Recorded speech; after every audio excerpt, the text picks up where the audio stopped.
Clube dos Poetas Vivos. Uma parceria Casa Fernando Pessoa e Teatro Nacional Dona Maria II. Com Teresa Coutinho. Olá a todas e a todos que nos vão hoje ouvir com a Tatiana Faia neste podcast do Clube dos Poetas Vivos.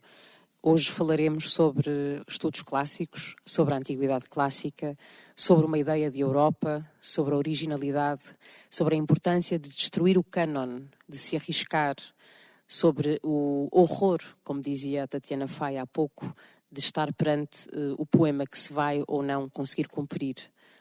É uma grande alegria voltarmos a estar aqui hoje convosco. Espero que gostem.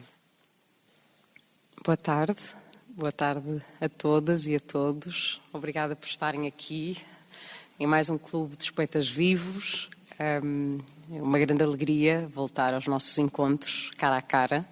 O último foi na Casa Fernando Pessoa pela primeira vez e foi uma tarde maravilhosa e hoje voltamos a este Salão Nobre, o que me deixa muito feliz.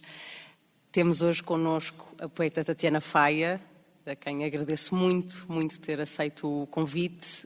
Este tem sido uma maratona entre nós as duas, porque já há muito tempo que este encontro estava para acontecer e foi, impossibilitado pelas razões que todos conhecemos, pela pandemia, e depois de muitas conversas e já alguns risos por mensagem, porque achávamos, isto nunca vai acontecer. Finalmente estamos sentadas ao lado uma da outra e é mesmo verdade, somos mesmo de carne e osso, portanto estou muito contente que finalmente estejamos aqui. Queria também começar por dizer... Este Clube dos Poetas Vivos é uma parceria entre a Casa Fernando Pessoa e o Teatro Nacional, nunca é demais dizer, e a Casa Fernando Pessoa vai ter nos próximos dias um programa bastante interessante, o Lisbon Revisited, que tem feito já desde há algum tempo, e que vai ter alguns poetas em conversa. Posso dizer aqui alguns nomes: Miguel Manso, Regina Guimarães, Rita Taborda Duarte, que está aqui hoje a assistir à sessão e que esteve cá recentemente, Luís Filipe Castro Mendes e poetas estrangeiros que participarão em diferido, como Conceição Lima, Ron Padgett, Samira Nagruz e por aí fora. Portanto, fica o desafio para acompanharem esta programação da Casa Fernando Pessoa. Hoje vamos conversar com a Tatiana Faia. Temos, como costumamos ter sempre, uma conversa pela frente com algum tempo e também leituras de poemas que serão feitas pelo maravilhoso Rafael Gomes e pela maravilhosa Catarina Salgueiro, atores e queridos amigos que hoje generosamente dão voz a estas palavras pungentes. E começava, se calhar, por fazer uma breve apresentação da Tatiana. A Tatiana é poeta, nasceu em 1986, vive e trabalha em Oxford, é doutorada em estudos clássicos, tive mesmo que dizer, Tatiana, desculpa, com uma tese sobre a Ilíada de Homero, publicou um quarto em Atenas, na Tinta da China, e recebeu o prémio PEN Poesia em 2019, publicou também recentemente o livro, Leopardo e Abstração, que vai buscar o título a uma epígrafe da qual falaremos em breve, na editora Fresca. Publicou ainda São Luís dos Portugueses em Chamas, em 2016, Lugano, em 2011, Teatro de Rua, em 2013. É também editora do projeto Enfermaria 6, do qual falaremos também. E, falaremos de muitas outras coisas depois de ouvirmos alguns dos seus poemas. Tatiana, obrigada por estares aqui. Obrigada eu pelo convite. Achei mesmo que tivéssemos de esperar mais 3 anos, pelo menos, mas fico muito contente de ser hoje. Estou muito contente de estar aqui, sim. Também fico muito contente. Vamos então começar por ouvir alguns poemas e já começamos a nossa conversa. A beleza dos teus amigos, para o Ricardo Marques e o João Concha. Tu estás à espera da beleza dos teus amigos, na concentração de uns segundos, num parque coberto de neve, onde os bêbados regressam para tropeçar, onde os esquilos não hesitam na venerável lápide de William Blake. Morgate é onde há tempo para encontros com estranhos e é tarde demais para falar de centauros. E não foi no teu casamento que se ouviu o som de cascos, que os lapitas se juntaram à confusão tanto tempo depois. Os teus olhos sobre os frisos feridos pelas operações da manhã, as mãos cobrem os olhos e sabem coisas. 2, 3 gestos. A cabeça contra as mãos abertas. Tu, a pensar nas mãos deles manchadas de sangue. Proverbiais gestos patriarcais em mãos que se repetem. No teu casamento, os convidados não se mataram uns aos outros para festejar. Regressas a casa de noite. Tens sido o estrangeiro que se observa a partir do escuro, em janelas onde te acendes e te apagas. Uma cinematografia um pouco mais definitiva. Nunca mais vai voltar a ser como isto, mesmo se ninguém voltou à tua casa com a notícia de um parente morto entre os exércitos numa cidade, distante o suficiente para ficar perto da inconsciência, ou ser um pouco menos o que tu és no conforto da distância. Os teus pesadelos foram sempre tão mais banais. Avanças na última estação em direção a um pouco mais de nada, e há homens sentados nos bancos de fatos e chapéus de chuva. Eles entram e saem. São rasos e incólumes. Não amas neles a rotina medíocre e sem história do conforto, o sossego acomodado, os jantares pacientemente contados durante as pausas nos cafés. Lembras-te de que o contrário de estar vivo é isto mesmo e continuas, até à saída, até teres atravessado completamente para o lado de fora, na esterilidade tão limpa deste frio. Pensa que é bom estar aqui, quando nenhum poema te deve já a articulação de um regresso e o que se faz e refaz é um cálculo. O que estás disposta a trocar por esta certeza, aqui e agora.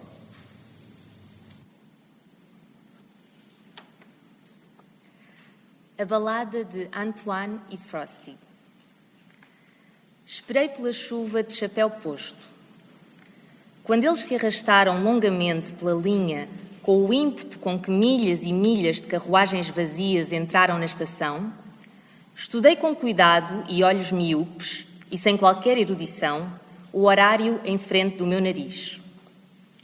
Sei que não estou viva, dentro da função desta espera a que Rui Belo chamou tempo detergente. E eu não considerei coisas óbvias como é ser tu, ou o meu desprezo pelos jogadores, ou concessões dos meus amigos às convenções sociais, a posições mais confortáveis, empregos melhores em termos de progressão de carreira, os gestos neutros de todos os dias como se fossem um sentido. Imaginei antes que nunca mais te tornasse a ver, que algumas partidas sem retorno ainda me restam como balas num revólver para um jogo de roleta russa. E não indaguei, porque a humildade de um poeta é não esperar um troco, ou esperar sempre troco, que trompetes e clarinetes haveriam de arrastar-te de volta à casa, ou se é possível chegar antes de qualquer pergunta, sabendo que o mais fúnebre dos gestos que me restam é este país ser mesmo o meu país. Ou quão facilmente, antes do primeiro café, olhando a escuridão da manhã, meditar sobre os erros de ortografia de T.S. Eliot. Ou o que significa, metaforicamente, não saber soletrar o ar que equilibro em redor de um ombro lesionado. E a rotina com que se desemprega a memória e me despeço do ofício de recordar, porque o ligamento que se rompeu não será cicatrizado. Esse deslocamento não é sequer a condição deste ombro ou o que tu pensas que seja. Nem este português ser a espécie de espanhol que tu imaginas ser. Uma palavra que se cala no fim, que vive lentamente como um dia comprido e me devolve o pouco de morte que me cabe. Que é como dizer, durante um ano inteiro não escrevi nada, nem sequer uma palavra. E, no entanto, ninguém me costurou a fala. Ninguém veio ganhar de mim a última palavra em termos de conversa acabada. O meu único dever é capaz de ser esta espécie de clareza ao fundo do cansaço, entrever que tudo isto ainda se vai conjugar como num quadro de Manet. Um poema inédito da Tatiana, generosamente enviado pela poeta. Constantinos, para o Pedro Craveiro. 1. Isto não é uma apresentação formal. Um encontro entre dois estranhos num desses cafés que tu e eu tanto amamos frequentar, onde pudéssemos calmamente dar um aperto de mão, passar um pelo outro com uma daquelas indiferenças que às vezes se sente num espaço onde se pode ficar sem que a ele cheguemos a pertencer. Mas entre estas duas fotografias de ti podem ter passado qualquer coisa como 30 anos. Em ambas estás a usar um fato com colete que me parece demasiado quente para o clima e te fazem parecer um inglês. E entre uma e outra, pouco na tua cara mudou. Ganhaste um pouco de peso, a melancolia é mais ou menos a mesma. Dá-te um ar disciplinado, contido, um pouco perdido e decadente. Tudo isto te fica muito bem. Essa ponta de tristeza que em ti passou da timidez ao método, do método à resolução interna misturada com um discreto ar de desafio, aquele que normalmente é cultivado pelos snobs e pelos tímidos. Ocorre-me que o ar de desafio não pode ter sido do agrado de todos. Mas agradar aos outros não era bem o que te trouxe até aqui, embora uma distinção importe. Que mais do que isso, do breve agrado que com mais ou menos indiferença se concede a alguns momentos medíocres para que nos deixem em paz, não é mentira que o oposto disso é o prazer com que continuaste a regressar a certos lugares, a algumas pessoas, a alguns breves momentos de espera, onde cultivaste o desconforto de permanecer só, completamente visível e em violação de algumas leis em espaços estranhos. Penso que não foi neste quarto onde te fotografaste tão atravancado de tanto lixo. As coisas que tu colecionaste, as que não podias deitar fora, que recordaste os dias de 1908, de 1910, de 1911 e que te aplicaste a descrever a profundidade desses nós dados no escuro, nesses teus poemas breves, maniacamente lidos e relidos, em que tentavas não perder de vista os quartos e salas e os balcões de cafés. Onde te sentaste, onde olhaste à tua volta, quando tentavas descrever a que sabe a espera naquele ponto, onde não há nada entre o extremo da alegria e do desespero. Quando mais facilmente se entende o quão facilmente alguém, mais do que ser salvo ou ser aniquilado, pode num estalar de dedos encontrar-se, perder-se. Ainda que tu estivesses só a tentar ficar perto, não largar o que prendeu a tua atenção, até que isso te deixasse cair uma vez e outra e de novo. E de tudo o que podemos apenas especular, eu, do outro lado da sala, vejo agora esse momento que entreteve a tua espera, o cigarro preso entre dois dedos, o rosto levantado, os lábios fechados, o olhar fixo em redor daquele que finalmente chega. Entra calmamente, sem que te agite a ideia de ser este o último reencontro ou a inutilidade de todos os momentos antes. A solidão horrível que virá depois e durante dias e dias te deixará a certeza de que uma parte de nós pode ser arrancada e de que essa falta pode caminhar connosco durante anos. Tu dirias, são estas as regras e os rituais dos escolhidos.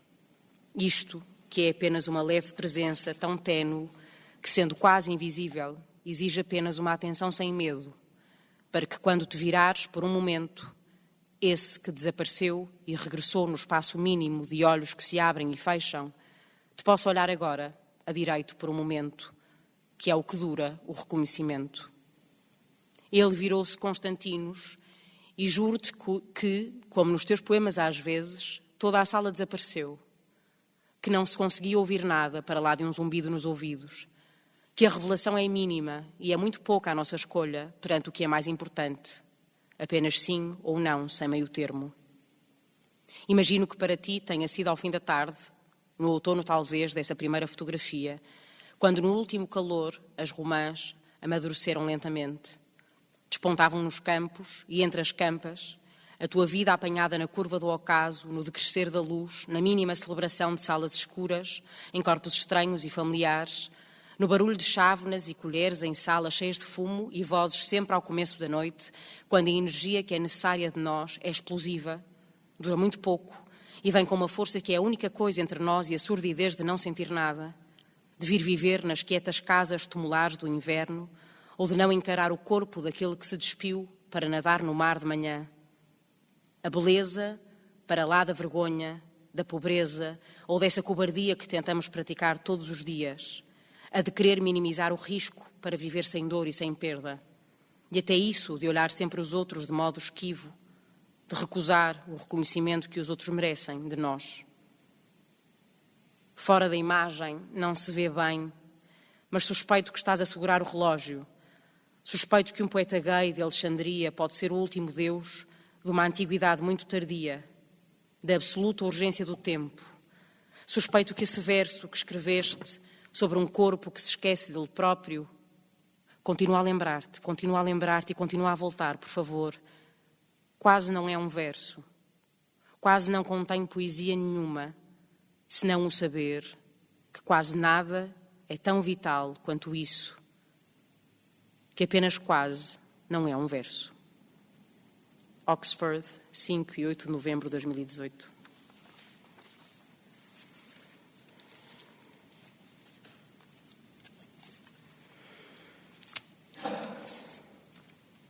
Alguns poemas portáteis.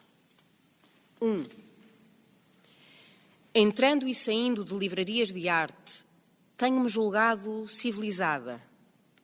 Este engano deve-se a uma educação, encontros de poetas e artistas, à rejeição do melodrama enquanto forma de arte inapropriada, a ter perdido tempo com alguns profetas do deserto, longas horas passadas em bibliotecas. A minha civilização deve-se tanto a noções cosmopolitas, quanto à solidão de carruagens vazias, de comboios noturnos assobiando através de túneis, o maquinista, mais uma solidão sublinhada na luz da carruagem da frente. E nenhum agulheiro vai agora mudar o sentido das linhas das palmas das mãos. A minha civilização deve-se a enredos pensados em cidades estrangeiras, a encontros entre homens e mulheres numa rota de colisão febril, fermentada no sangue, à solidão de horas passadas a ler em escritórios, muito depois de estes terem ficado vazios e as portas principais se fecharem e um guarda solitário se sentar com uma lanterna e um jornal. Tenho sido civilizada, por razões que não são naturais, com o tipo de hesitação com que um homem aperta o nó de uma gravata, para um momento, considera a escuridão azul e chata do fato, a luz do rosto no vazio do espelho. 2. Entrando e saindo de livrarias de arte, tenho-me comportado de certas maneiras que podem não soar perfeitamente razoáveis. E tenho estado presente em reuniões marcadas com livros com que me encontrei antes, como a Bíblia Ilustrada de Chagall, um livro cujas páginas finais são pontuadas de atmosferas vermelhas, paisagens vermelhas, as mãos de Deus vermelhas, mas não é paisagens onde se alojam como âncoras danças pagãs. Mas não é provável que os nossos finais aconteçam em vermelho. Eles serão azuis, azuis escuros, amarelos, como a sorte nos sorri. Nada menos do que o céu estrelado nas costas de Eugene Bosch no quadro de Van Gogh. Não é provável que os nossos finais aconteçam em vermelho porque vivemos rodeados de coisas que constantemente começam e acabam e que só se manifestam por meio de meias medidas. Coisas que numa altura ou noutra acreditámos que eram sagradas, e o que quer dizer com isto é dignas de um cuidado especial. Coisas que se manifestam, por exemplo, em amantes que adormecem agarrados um ao outro como conchas, em cidades onde as noites são demasiado longas, onde o inverno dura o ano inteiro, ou no cabelo vermelho da tua mulher, recordado por ti muito tempo depois, no trabalho de certos entardeceres em ruas movimentadas de escritórios e gente e carros, ou na ordem da cor e do cheiro das romãs, na solidão de uma tarde a chegar ao fim no teu pequeno apartamento suburbano. Um sopro, ligando-se a outro sopro, atando as imagens que constituem o registro do que pode bem ter sido a tua vida, ou nem isso, porque é preciso perguntar a mim própria o que é que pretendo lamentar aqui, ou melhor, o que pretendo lamentar ao certo com este poema. 3. Um estudioso de Muntes, depois do roubo de O Grito, criticou noutros historiadores da arte a preocupação em restaurar o quadro que não tinha voltado intacto das mãos dos ladrões. Este estudioso defendia que Muntes não ia querer saber de restaurar o quadro, Nódoas negras e escoriações eram apenas a marca de mais uma viagem, e Mundos ficaria contente em manter o quadro como estava. O estudioso pensava que Mundos não ia querer saber porque o pintor amava coisas baratas e pintava as suas obras com materiais baratos e mantinha os seus cães perto da sua arte. 4. Vivo numa cidade onde a polícia se ocupa sobretudo de vigiar pedintes. E se à noite passearmos pelas artérias principais, as cenas que se repetem são as de homens em farrapos, sozinhos com os seus cães, cobrindo as cabeças com as mãos, enquanto as carrinhas da polícia passam lentamente. Eles mantêm o seu silêncio, e eu lembro-me que foi Adriano Rich quem escreveu que eu vivo num país onde os poetas não são presos por serem poetas, são presos por serem negros, mulheres, pobres. Revejo versões desta cena todas as noites, quando regresso a casa depois do trabalho. E conheço-a bem, porque tenho vivido o mesmo dia durante os últimos 7 meses. E presto atenção.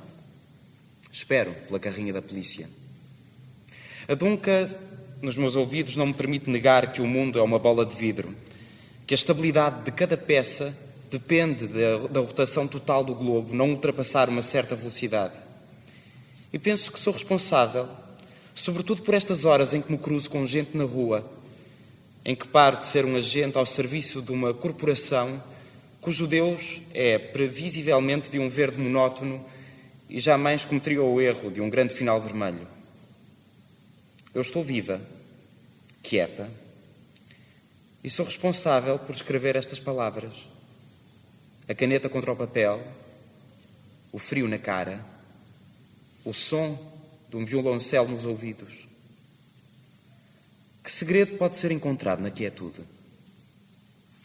Que temos existido exaustos do lado de fora de paisagens previsíveis, quando a minha cara deixa de poder ser reconhecível, e reparo que nos últimos meses a minha letra mudou.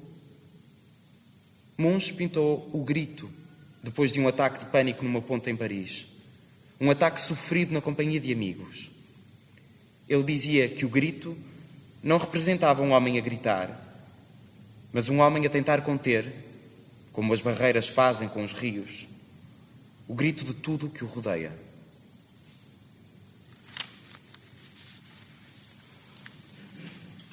Tatiana. São de facto muito longos. Vamos então à nossa conversa. São longos, mas são bons. Portanto, se calhar começávamos a nossa conversa, enfim, de forma se calhar um bocadinho previsível, mas inevitável também, parece-me, pelo teu interesse pela Grécia Antiga e por estes estudos clássicos, não é? Que são, no fundo, o teu doutoramento. Mas, ao mesmo tempo, o que eu gostaria com esta pergunta, enfim, com este início, era que pudesses pensar um bocadinho connosco.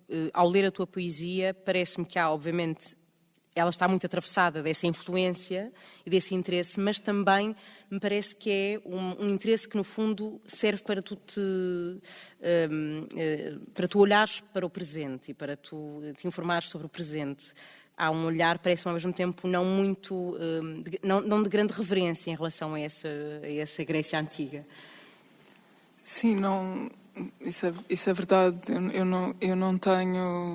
Eu não sou muito interessada nas relações que aquilo que são os cânones da literatura europeia, neste caso, impõem aquilo que é a criação de um texto. Eu estou bastante interessada, estou muito mais interessada em subverter essas relações, claramente. Tendo dito isto, eu acho que há uma relevância naquilo que é o cânon da literatura grega e romana que continua a ser importante hoje. Eu acho que eles, de alguma maneira, é uma ideia cansada, é um clichê, mas eles, de alguma maneira, mapearam coisas que são fundamentais e fizeram-no, não tanto como autoridade. Nós estamos a falar disso há pouco. Eles não eram canónicos, eles só foram canonizados depois em Alexandria, no século III a.C., e a literatura grega começa antes, no século IX, talvez VIII, VII a.C. Mas eu acho que eles mapearam coisas que são fundamentais e cristalizaram temas que não há muito como fugir deles. Não é bem por uma questão dessa ideia da universalidade, mas é porque eles lidaram com coisas que são tão idiosincráticas e tão importantes, que é uma espécie de mapa para ler o mundo a dada altura, se é que isso faz sentido. Mas eu perguntava-te isto porque te ouvi dizer uma coisa que eu achei bastante interessante numa entrevista, até recentemente, em que dizes qualquer coisa como felizmente que depois dos gregos houve muita originalidade. Ou seja, primeiro, se calhar vale a pena perceber como é que te interessas pelos estudos clássicos e pela Grécia Antiga, mas também de que forma é que achas importante que haja rasgo e divergência, não é? Depois do cânon. Queres que eu te conte do princípio como é que me interessei pela Grécia? Podes contar do princípio. Isso nunca mais saímos daqui. Mas eu interessei pela Grécia Antiga bastante cedo. Eu sabia, pai, com 12 ou 13 anos que queria estudar o mundo antigo, que era uma coisa que me interessava. O que diz o quão bizarro, que diz que eu devo ter sido uma criança bastante chatinha. Mas como é que eu me interessei por estudar estudos clássicos? Eu acho que sempre quis escrever, que era isso que eu queria fazer, basicamente. E eu pensei o que é que podia ser a educação de um escritor. O que é que tu podias estudar que te pudesse tornar um escritor. E a verdade é que aquilo que é os estudos clássicos cobre uma série de áreas que são importantes.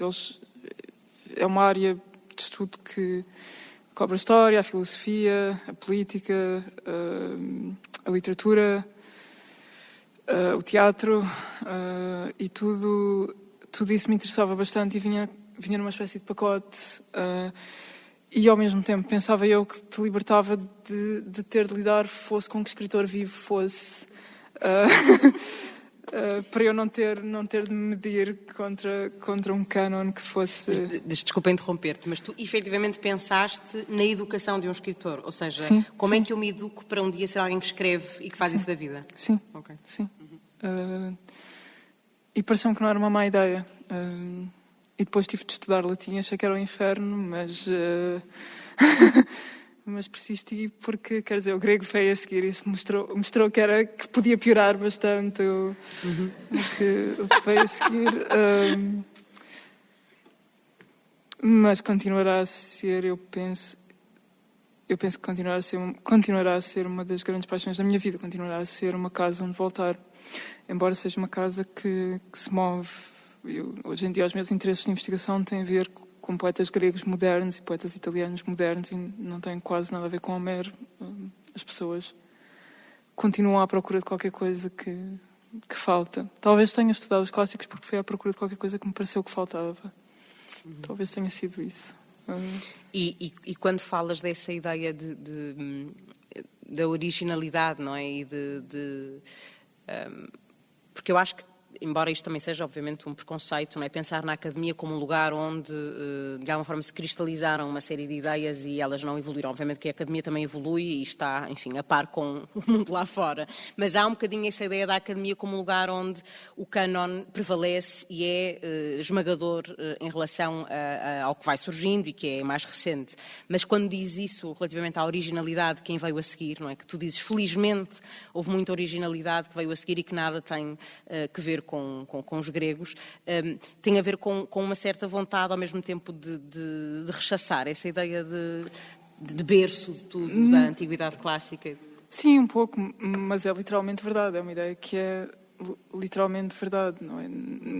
Ainda hoje aquilo que são as nossas formas literárias estão a evoluir, continuam a evoluir.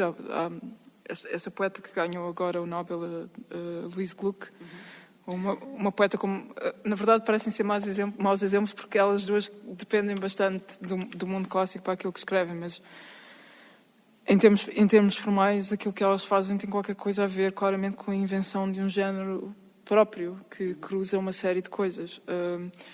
E não é só a questão da forma daquilo que é... Quer dizer, nós temos autores como Faulkner e Lobantunes que são cultores daquilo que é um género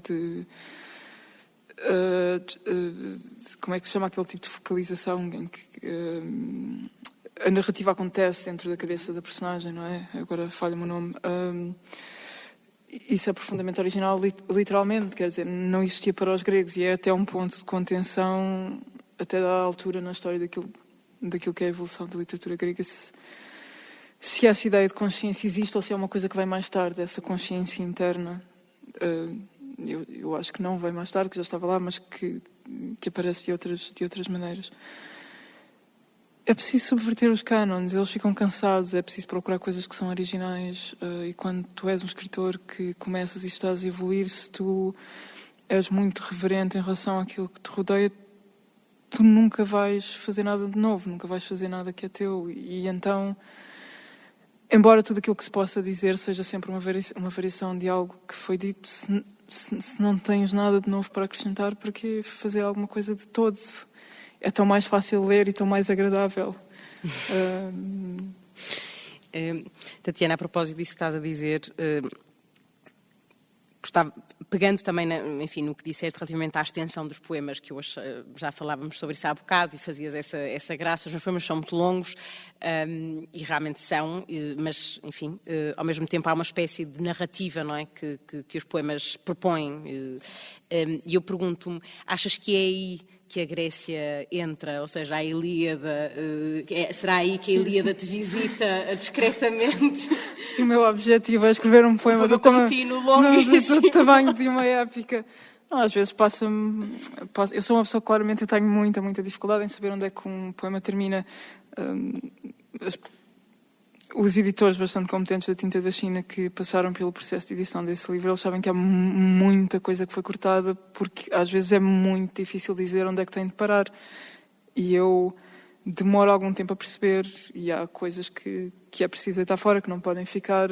Há aí um poema que tinha qualquer coisa como 60 versos a mais, que eu entendi que... Não, mas era uma coisa que eu estava fechada num barco e simplesmente continuei e nunca mais voltei a pensar naquilo, mas aquilo na verdade tinha acabado 2 horas antes de eu entender que ia terminar. Não é tanto uma questão de extensão. Há um amigo meu que goza comigo e diz que eu tenho um tapete voador e que vou no meu tapete voador a ver o que é que aparece, que é uma maneira bastante simpática de dizer o que é que acontece. Mas interessam poemas narrativos. Eu acho que sou uma espécie de contista que escreve poemas e sou uma espécie de poeta que de vez em quando escreve contos. O que quer dizer que falho provavelmente nos 2 géneros, largamente. Mas é uma espécie de desadequação. Mas a poesia interessa-me como forma narrativa. Isso tem qualquer coisa a ver com o interesse que eu tinha em Homero. Isso é muito óbvio.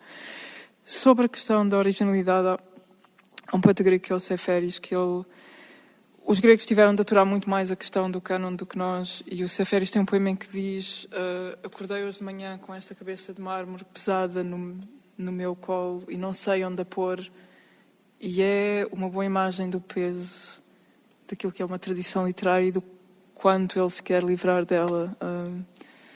E eu tenho um pouco isso, até porque a relação com a tradição é a relação com a autoridade, e a escrita não me parece que deva ser o lugar de um exercício de uma autoridade. É o lugar do exercício de uma certa liberdade que pode ser útil a outra pessoa. Tens alguma aversão à autoridade? Tenho. Acho que não podes escrever poesia se não tiveres uma certa aversão à autoridade, não é? O Rimbaud dizia aquela coisa que tinha sido trancado num quarto escuro quando era criança. Sim. Eu, ao mesmo tempo, eu estou só a explorar um bocadinho esta questão porque eu acho muito interessante e deduzia que sim, por aquilo que li e que fui tentando compreender acerca de ti, mas parecia-me que havia ao mesmo tempo esse paradoxo, que não é paradoxo porque nós somos muitas coisas, não é? Mas desta relação tão forte com um cânon tão, enfim, incontornável e ao mesmo tempo eu acho que ao mesmo tempo uma aversão, lá está, a uma ideia de autoridade e de regra, não é? Que se tem que seguir, ou de estilo que se tem que seguir.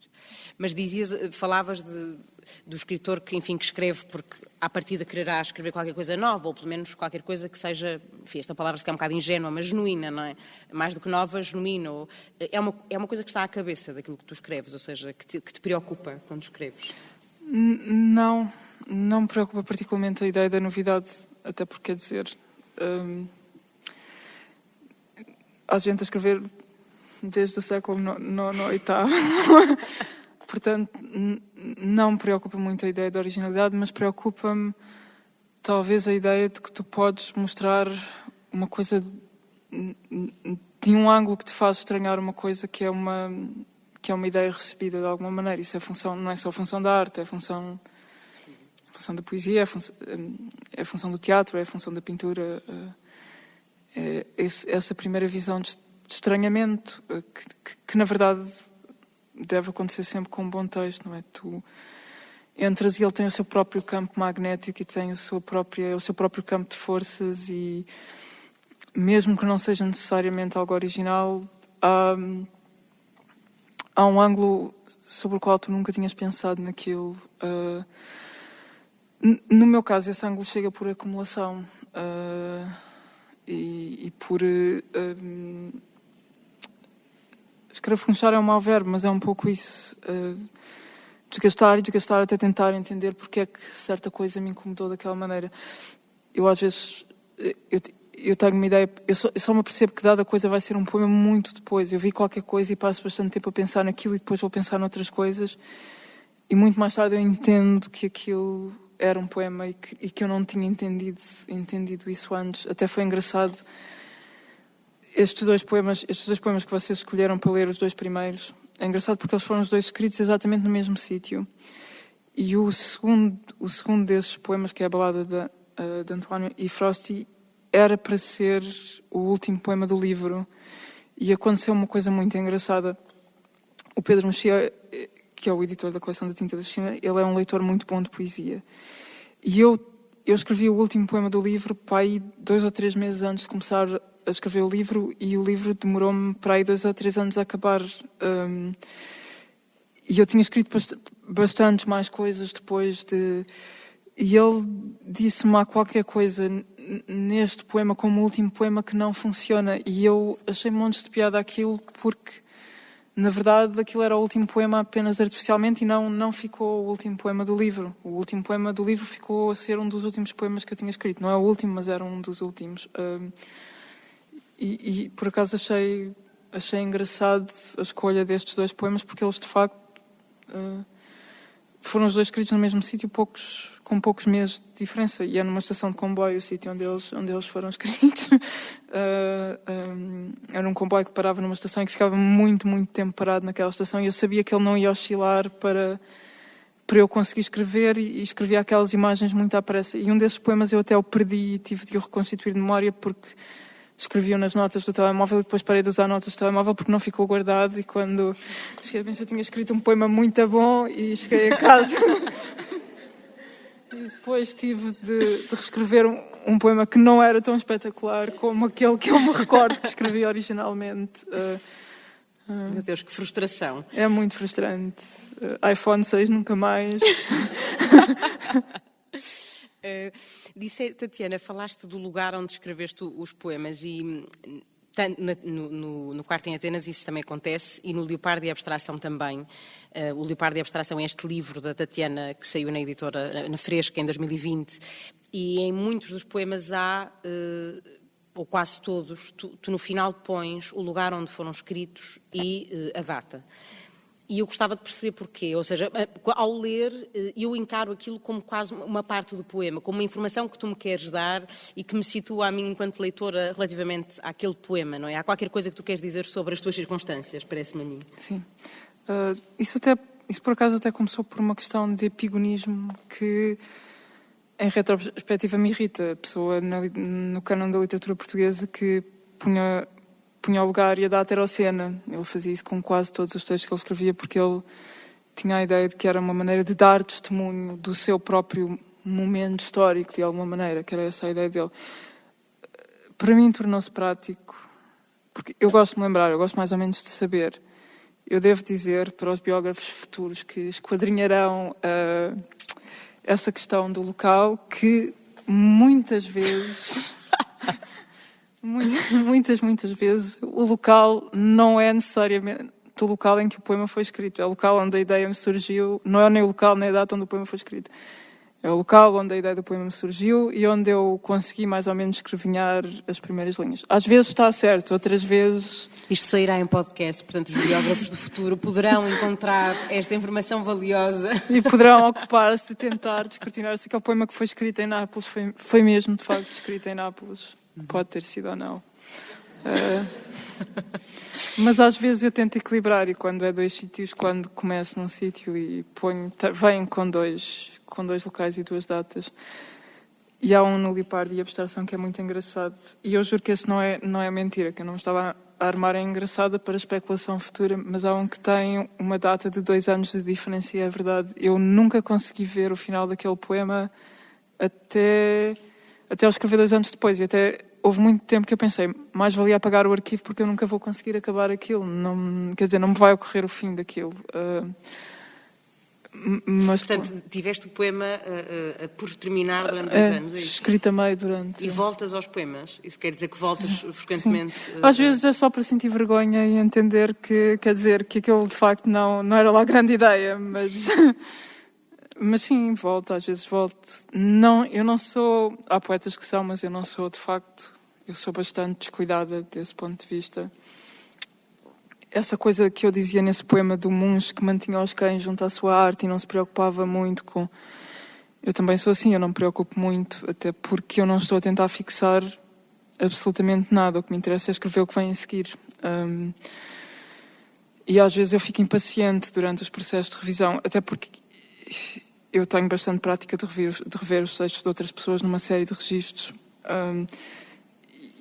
E eu sei o que é que funciona e o que é que não funciona e às vezes é muito difícil para mim porque eu sei que aquilo podia ser muito melhorado e é um pouco ingrato dizer isto para um leitor que tem de aturar um poema de uma extensão de 300 versos, se me quiser ler, mas eu às vezes fico impaciente com o processo de revisão e não quero cortar e às vezes entendo que tem mesmo de ser, mas custa-me um pouco.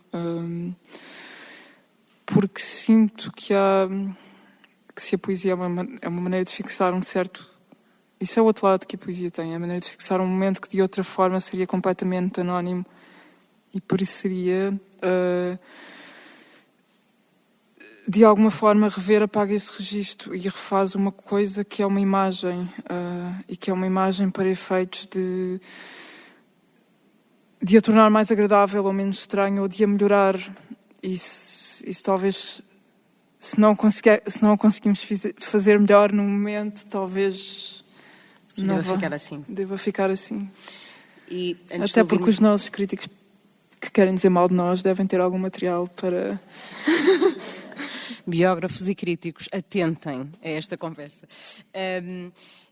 Antes de ouvirmos mais alguns poemas, estava a ouvir-te falar e de certa forma, olhando para os poemas e consigo imaginar-te perante as folhas preenchidas e a não quereres cortar, porque eles são extensos e há uma espécie de cadência.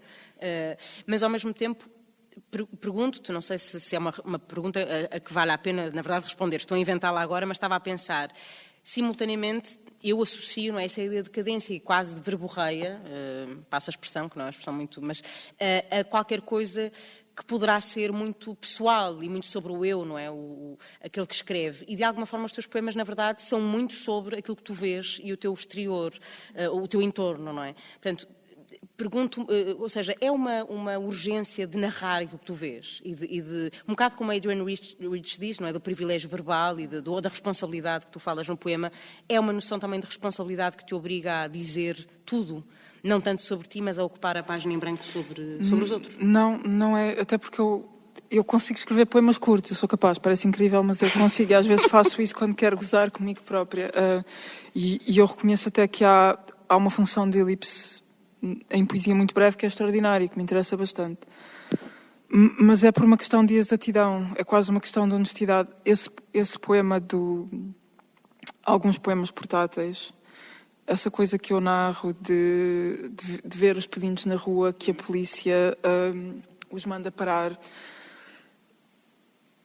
Oxford é uma cidade muito, muito rica, onde há muito, muito dinheiro, onde há miúdos de 18 anos que guiam Lamborghinis. E há pedintes na rua. Na verdade não havia muitos e agora com o Covid há muitos. Este poema não é dessa altura, ele foi escrito em 2016 ou 2017. E houve uma altura da minha vida em que eu chegava bastante tarde a casa e em Oxford durante o inverno anoitece bastante cedo. E não era muito tarde, eu acho que era para aí 9 ou 10 da noite, qualquer coisa assim. E era uma noite muito, muito, muito fria. Eu acho que estavam para aí menos 7 ou menos 8 graus. E havia um homem que estava na rua a pedir. E ele foi chato e eu estava com tanto frio que não queria sequer tirar as mãos dos bolsos. E caminhei alguns metros e fui-me embora, disse que não tinha dinheiro. Mas depois, enquanto ia a caminhar, senti tanta pena dele, porque pensei, está tanto frio que se ele está aqui fora a esta hora a pedir é porque ele precisa mesmo, não há volta a dar, seja para o que for, nem que seja para a próxima dose de heroína. E voltei atrás e dei-lhe o que tinha, que não seria muito. E, quando eu vinha a caminhar, há um polícia que me para e que me pergunta o que é que eu tinha feito. E eu disse-lhe que o pedinte me tinha pedido, que o senhor me tinha pedido algum dinheiro e que eu lhe tinha dado. E ele disse-me que era ilegal dar dinheiro a pedintes. O que parece que é verdade. Parece que é uma lei do Estado inglês, porque incentiva a maior parte daquelas pessoas que têm problemas de dependência, incentiva-os a não irem aos abrigos, incentiva-os que é uma maneira de tu te divorciares de um problema social que é bastante sério e de encorajares uma certa alienação das pessoas que passam por aquelas pessoas todos os dias na rua. E houve uma troca, eu tive uma troca bastante veemente e bastante violenta com este polícia. Ele no fim identificou-me, ele pediu-me o meu bilhete de identidade e pediu-me a minha morada. E aquilo estava já a escalar bastante e ele depois foi à sua vida e eu fui à minha e perguntei-lhe no fim se ele achava aquilo certo, por tão pouco, se aquela pessoa não ia para o abrigo, o que é que lhe acontecia? Se ele achava que aquilo funcionava, que aquele modelo de fazer aquilo funcionava, e ele disse-me que não era um problema dele, era um problema do Estado, que ele só tinha de garantir que a lei era cumprida e que eu, não havendo uma penalização para aquilo, eu não a tinha cumprido. Mas eu acho que ele foi chato comigo porque eu fui chata com ele, basicamente. Ele nunca me teria identificado se eu não tivesse sido tão on his face como fui, porque eu fiquei zangada com aquilo e pareceu-me bizarro. E eu senti que era preciso dizer, quer dizer, mesmo que ninguém vá ler, é até uma realidade diferente, e o poema foi escrito em português, na verdade foi traduzido em inglês depois.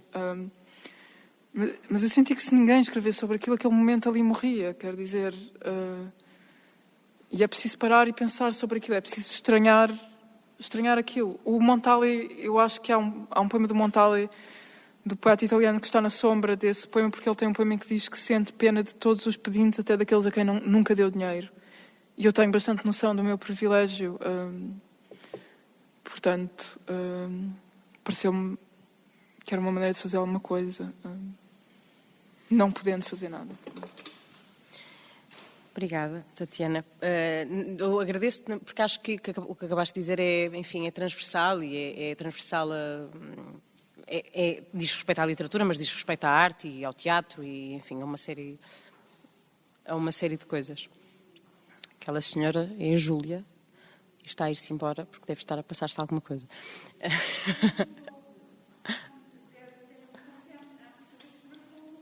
É? Não se ouve bem? Ouve. Vamos então agora ouvir mais alguns poemas da Tatiana, por favor. Uma coisa, não sei.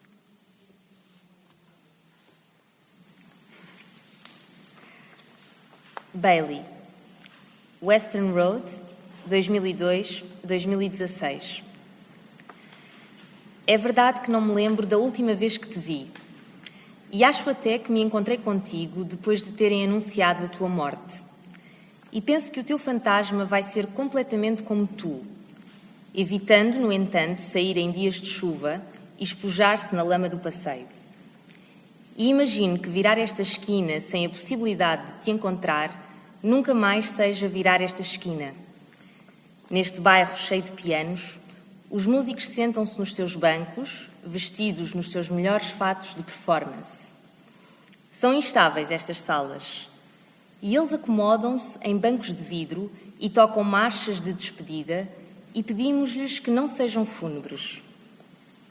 Os deuses dos lugares podem ser anónimos, envelhecidos, profanos, um pouco loucos, mas a sua magia dura. E o seu ofício é a estranheza com que interrompem o tempo de todos os invernos, como se nem sequer houvesse trabalho nenhum nisso.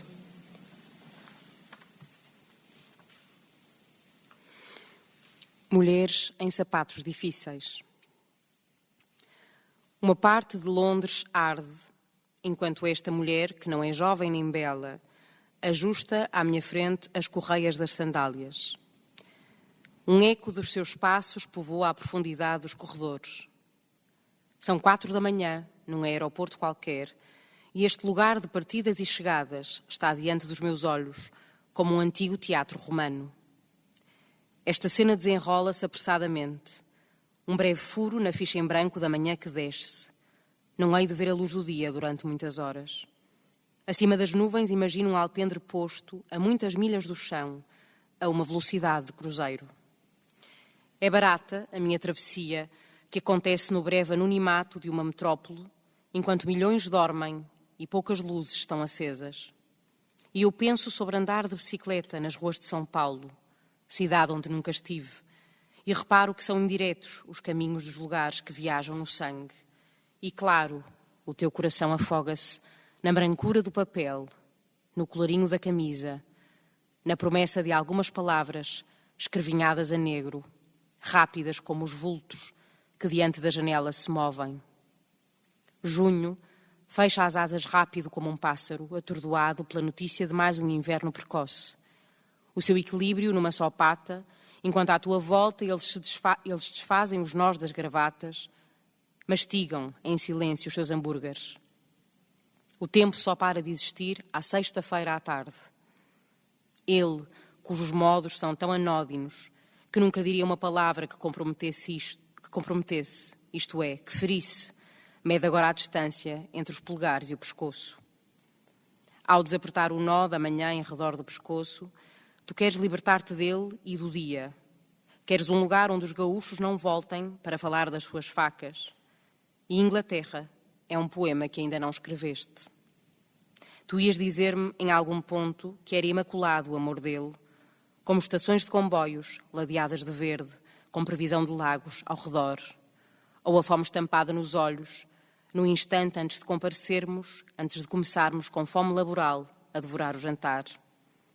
O sacrifício cotidiano é capaz de ser o adensar de uma distância antes breve, ou capturar a precedência urgente assumida por certas expressões, como, por exemplo, como me têm divertido estes homens e os seus leões. Oxford, 15 de julho de 2017. O grande fardo de palha do poeta comprometido.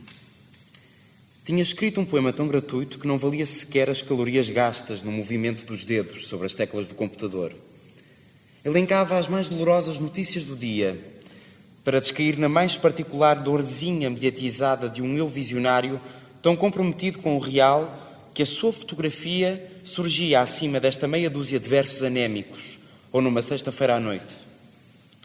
Este desprezo de vómito por alguém se sentir tão facilmente encantado com o bafo da sua própria inteligência, em detrimento do que teria chegado se fossem apenas 3 linhas da mais banal empatia de um qualquer empregado de escritório, queixando-se em lugares comuns da ruína dos dias, poupando-me ao artifício de uma fórmula tão banalizada que deixou de me importar perceber ao certo o que é privilégio verbal. Mas podia ser um pouco mais do que um poeta parvinho do século XXI.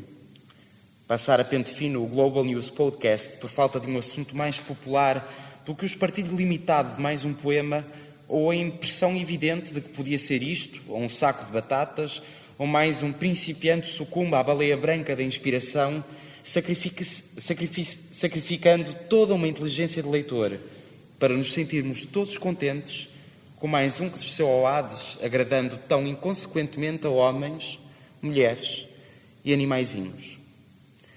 Podia bem ser não Orfeu e Eurídice, mas só mais uma rapariga perdida no caminho, numa das 365 variações possíveis da Terra em redor da órbita do Sol, pouco seguido de nada, em vez da mais absoluta esterilidade, de uma pretensão a equacionar de novo mais uma volta na morosa piscina do óbvio, a grande questão do poeta enquanto consciência coletiva.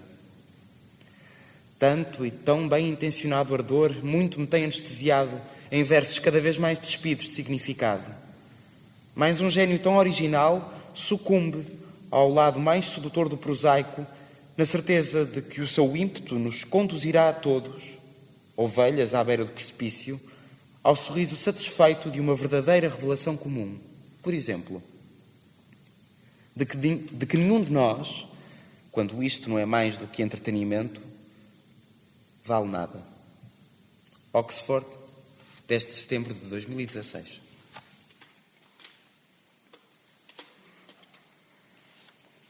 Um excerto de 5 visões do paraíso terrestre.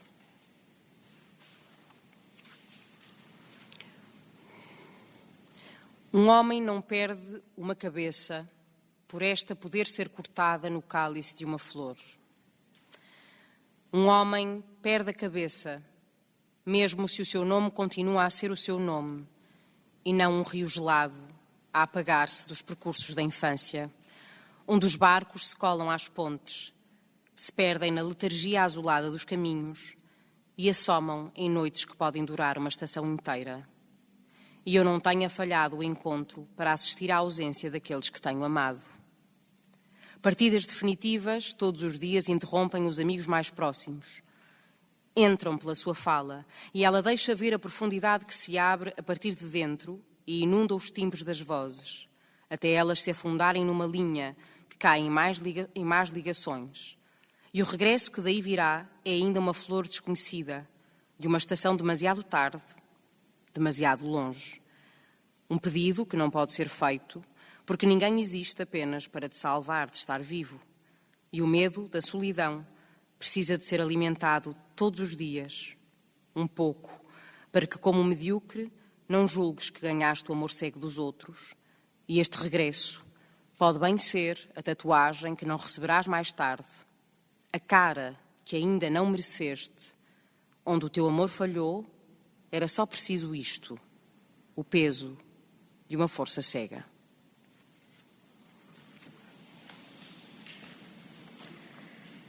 A segunda mulher do escritor. Está sepultada não muito longe de onde ele jaz. Ele ao centro, com um epitáfio austero, onde lemos que foi sempre livre, o que quer que isso signifique.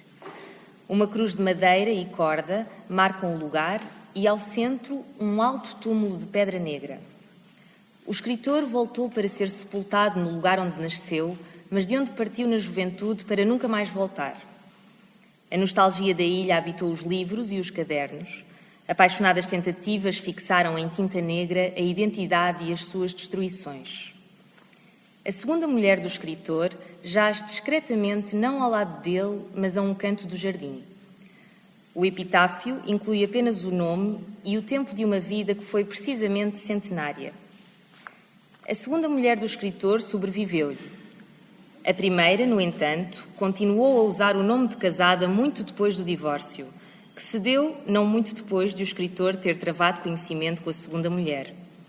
Esta nota indiscreta, já agora, vem incluída em quase todas as cronografias que mapeiam a vida do escritor. A transferência de um nome, primeiro como marca de posse, depois como o resíduo de pó dourado que se acumula sobre um objeto acessório contagiado pela proximidade de metais mais preciosos, ou como um dos muitos fragmentos de vasos venezianos ou bizantinos, fragmentados em centenas de cacos que uma mão teima em reconstruir, povoando de remendos a sala de um museu desta ilha dedicada ao escritor. Como tudo o que é acidental, algo se incrusta por um golpe cego de martelo, violência e tempo na harmonia indispensável de uma peça que a princípio era aparentemente superficial. Tatiana, só a propósito deste poema, tu tinhas-me dito que este poema tinha uma história que valeria eventualmente a pena contar. Tem. Queres que eu conte? Sim, se achares que vale a pena. Porque é uma história que eu penso que este poema aparece na sequência de um problema de urbanismo que deve ter deixado bastante infeliz um funcionário cansado de uma Câmara Municipal qualquer. A segunda mulher do escritor é um poema. Ele não tem lugar, eu não sei se ele tem lugar, mas ele foi escrito em Heráclio, em Creta, que é onde está sepultado o Kazantzakis, o Nikos Kazantzakis, o romancista grego.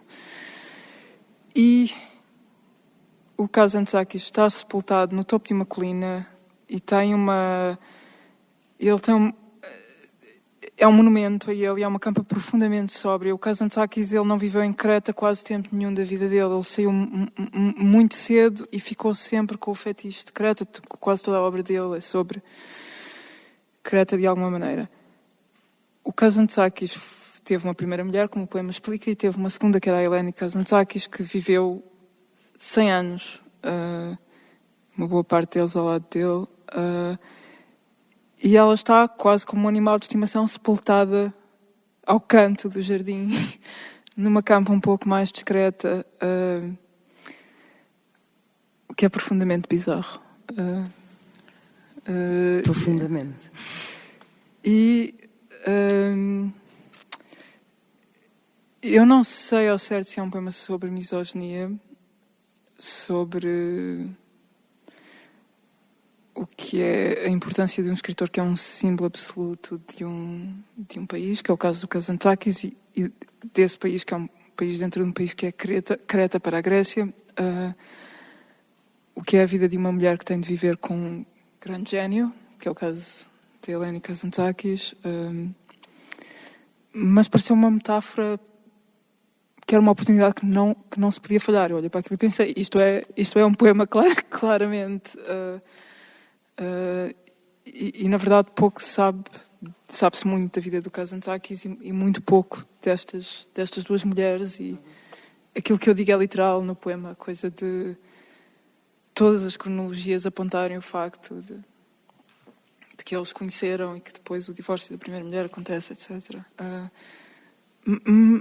Mas de resto, não procurando, não se sabe muito sobre ela. Ela é de facto um objeto acessório de alguma maneira. E eu acredito que ela tenha tido uma função bastante importante, até porque ela sobreviveu. E de alguma forma no poema tu estás a dar-lhe algum espaço. Sim. E ela sobreviveu-lhe consideravelmente. Ela viveu mesmo de facto 100 anos. Tatiana, se calhar perguntava-te, porque também é uma dimensão importante, e depois eu gostava só de voltar ao Leopardo e a abstração, para falarmos um bocadinho sobre o livro. Mas ou então se calhar vamos mesmo aí, depois faço-te esta pergunta que tem mais a ver com a questão da edição e do teu lado de editora, mas ainda a propósito do Leopardo e abstração, que tem uma epígrafe da Hilda Ilst, em que ela diz os leopardos e as abstrações rondam a casa, não é? Qualquer coisa assim, e no fundo a epígrafe será tão importante que dá o título ao livro. Gostava um bocadinho que me falasses no fundo sobre o livro, como é que estes poemas no fundo estão organizados ou desorganizados, porque já falámos um bocadinho sobre ele, e que importância tem a Hilda Ilst, isto porque temos estado a falar de referências, enfim, de alguma forma muito ligadas à Grécia, e a Hilda é uma poeta brasileira de que eu gosto imenso, portanto também estou aqui a puxar um bocadinho a brasa à minha sardinha, e é uma poeta de que gosto muito, mas para perceber um bocadinho que importância é que ela teve, enfim, na composição do livro. Na composição do livro. Bom, a Hilda Ilst é uma poeta de quem eu gosto muito. Eu lia muito pouco, e o pouco que li deixou-me uma impressão... Eu lia muito pouco por uma questão meramente logística, quer dizer, eu não vivo em Portugal, é difícil encontrar o que ela escreve, ponto final, parágrafo. A Hilda Ilst basicamente escreveu o Leopardo e a abstração, em certo sentido, que é uma ideia estranha, mas... Em teoria, o Leopardo e a abstração era um livro que nunca devia ter existido, nem devia ter acontecido, mas o que aconteceu foi que eu tinha uma série de poemas que não entraram no quarto em Atenas e que pertenciam claramente, mas criavam uma série de problemas de estrutura e de outras de outras coisas e na verdade eram em certo sentido redundantes para aquilo que eu queria que o livro fizesse, e eu deixei-os de parte e nem sequer queria voltar a pensar muito neles. E depois o que aconteceu, eu nunca sei o que é que vou escrever a seguir a escrever um livro. Normalmente eu na verdade eu tenho um período de horror porque eu nunca sei se há um livro que vai vir a seguir ou não. E eu comecei a escrever outro livro que tem um princípio bastante artificial e tem um ciclo de poemas que na verdade vai ser um problema quando eu quiser editar o livro. Isso não interessa aos leitores para nada. Eu na verdade estou a tentar pensar sobre isso, mas tinha vários poemas que também não encaixavam na estrutura desse livro e eu andava a ler a Hilda Hilst nessa altura e ela tem esse poema em que ela diz: leopardos e abstrações rondam a casa, que é um poema sobre a sombra de algo bastante ameaçador, mas que na verdade mantém a coesão do espaço. É uma visão extraordinária desse poema de Hilda Hilst, e na verdade ajudou-me a perceber que havia coisas que eu precisava de tirar do livro que estava a escrever para o conseguir escrever. Precisava de me livrar de poemas que estavam lá e que não podiam ficar. É uma espécie de poemas que são uma espécie de poemas de maldição, de alguma maneira. E é engraçado pensar que esse poema da Hilda Hilst tem qualquer coisa de... Há muito peso da tragédia grega e faz-me pensar em Ésquilo, a ideia da maldição que paira sobre a casa e o Agamemnon, e que é uma tragédia muito lá de casa, porque o meu marido traduziu o Agamemnon. E ajudou-me a agrupar, e na verdade são pequenos poemas dramáticos e são quase todos os poemas... Eu senti que podia fazer este livro porque pensei que, como quase todos os poemas são apontamentos dramáticos acerca de alguma coisa e tem mais ou menos uma forma de monólogo, que não chatearia muito o leitor, que teria um interesse desse ponto de vista enquanto conjunto. E então senti que, sendo um livro bastante menor, que fazia sentido livrar-me dele rapidamente, e a Hilda Hilst ajudou-me a fazer isso. Basicamente foi isso. Quando dizes que há um período de horror, sim. É o quê? É tu achares que não vais ser capaz de escrever o poema ou de organizar o livro, ou que a inspiração, a musa, não vai voltar? Não, escrever o poema não é um problema, mas há ali um grande período de cegueira, porque o ofício de escrever poesia é um dos poucos ofícios que... Eu acho que esta ideia não é original, isto não é uma ideia minha, mas é um dos poucos ofícios em que tu precisas de um certo pousio até para não te repetires a ti próprio. Mas vais-te repetir sempre, não é? Isso não é... Mas há ali um tempo em que tu precisas de não escrever e de não pensar, até porque quando acabas um livro, se és um poeta que escreve coisas tão longas como eu, tu ficas bastante cansado, cansas-te a ti próprio. E há um período em que ficaste esgotado e que não sabes o que é que... Pelo menos no caso da minha oficina, há outras pessoas que talvez seja diferente, mas há de facto poetas que conseguem funcionar com um mapa, mas eu é mais uma bússola, então tenho de ir à procura do campo magnético seguinte, e enquanto estou à procura do campo magnético seguinte não sei muito bem o que é que vai acontecer. Mas é muito difícil para mim porque é quase... Eu digo sempre isto, não é sequer uma coisa de cegueira, é como não fazer parte do mundo dos vivos. Quando eu não tenho uma ideia para um poema, não estou bem exatamente viva. Porque há uma forma de observar o mundo e de perceber as coisas que estão à minha volta que, na verdade, é intrínseca à modalidade de escrever. Eu tenho um poema em que eu falo, não sei onde, de uma consciência que se vigia a ela própria constantemente. E é esse modo, e quando não está lá, desorienta-me bastante. E há de continuar a desorientar-me sempre, isso é claro, porque isto já dura há bastante tempo. Basicamente é isso. Muito bem. Tatiana, falando agora finalmente do projeto Enfermaria 6, e também, enfim, da revista que tu editaste entre 2009 e 2011, Ítaca, Caderno de Ideias, Textos e Imagens. Queres falar-me só um bocadinho dessa dimensão? Pensava um bocadinho, fazendo a ponte com aquilo que dizias no início, da originalidade e das pessoas que continuam a escrever e que são, enfim, originais, sendo que isso depois poderá sempre ser rebatido, nada é original, não é? Mas há esse interesse da tua parte em dar espaço a vozes que achas que se calhar de outra forma não teriam? Sim, claro, obviamente. No caso da Enfermaria 6, ela foi durante muito, muito tempo um espaço completamente aberto, qualquer pessoa podia submeter um poema e publicá-lo. É um projeto editorial que eu mantenho com alguns amigos, com o José Pedro Moreira, o Vítor Gonçalves e o João Coles. Já fomos em outros tempos 5, voltámos a ser 4, voltámos a ser 5, hoje somos 4 outra vez. Em parte, a enfermaria existe porque eu queria conhecer poetas que andassem por aí, e a melhor maneira de o fazer queríamos todos conhecer poetas que andassem por aí, e a melhor maneira de o fazer é abrir esse espaço. E na verdade hoje em dia isso é muito fácil de fazer, basta teres um blog e convidar as pessoas para escreverem. Publicámos bastante gente, o projeto existe desde 2013 e agora que fechámos publicamos muito menos, com mais critério de alguma maneira. Vocês publicam livros digitais e livros impressos. E há um blog que é uma revista, e durante muito tempo publicámos uma revista impressa também, que eram uns cadernos, saíram 5 e depois parámos de fazer porque sentimos que tirava espaço. Era mais uma coisa que tínhamos de imprimir e tirava espaço à linha editorial, de alguma maneira.